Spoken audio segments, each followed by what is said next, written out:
ഇറാഖിലെ പട്ടണമായ കൂഫയിലെ അബ്ദുല്ലാഹിബിൻ മസ്ഊദിന്റെ വീട്ടിനടുത്തുള്ള മസ്ജിദിന്റെ ചുമരുകളും മതിലുകളും തകർക്കപ്പെടുന്നതും കൂഫക്കും ഇറാഖുമിടയിലുള്ള സ്ഥലത്ത് കൊലപാതകങ്ങൾ അരങ്ങേറുന്നതും ഇമാം മഹദി പുറപ്പെടാറായി എന്നതിന്റെ മറ്റൊരു ലക്ഷണമാണ്. കൂഫ പട്ടണത്തിൽ സ്വഹാബിവര്യനായ അബ്ദുല്ലാഹിബിൻ മസ്ഊദിന്റെ വീടിനോട് ചേർന്നു നിൽക്കുന്ന പള്ളികളുടെ മതിലുകളും ചുവരുകളും തകർക്കപ്പെട്ടാൽ ആ ജനവിഭാഗത്തിന് അധികാരം നഷ്ടപ്പെടും.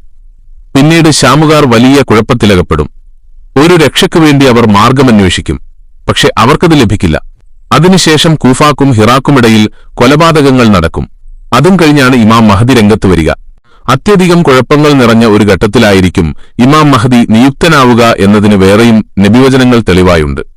മതപരവും ഭൗതികപരവുമായ ഫിത്നകളുടെ ഗൌരവം കാരണം ജനങ്ങൾ മരണം പോലും കൊതിച്ചുപോകുന്ന അവസ്ഥ ആ നാളുകളിൽ സംജാതമാകും.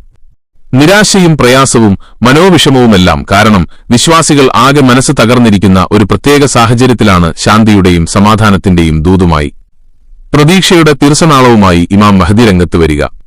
ഇമാം അബുജഹഫർ പറയുന്നു, തുടരെയുണ്ടാകുന്ന ഭൂചലനങ്ങൾ, വിവിധ രൂപത്തിലുള്ള ആപത്തുകൾ, കുഴപ്പങ്ങൾ, ആയിരങ്ങൾ മരിച്ചു വീഴുന്ന പ്ലേഗ് രോഗം, അറബികൾക്കിടയിൽ നടക്കുന്ന ശക്തവും രക്തപങ്കിലവുമായ യുദ്ധങ്ങൾ, ജനങ്ങൾക്കിടയിലെ അതിശക്തമായ ഭിന്നിപ്പ്, വിഘടനവാദങ്ങൾ എന്നിവയിലെല്ലാം മനം തകർന്ന് ജീവിക്കുന്നവർ മരണം പോലും കൊതിച്ചുപോകുന്ന ഒരു ദുർഘടഘട്ടത്തിലാണ് ഇമാം മഹദി വെളിപ്പെടുക.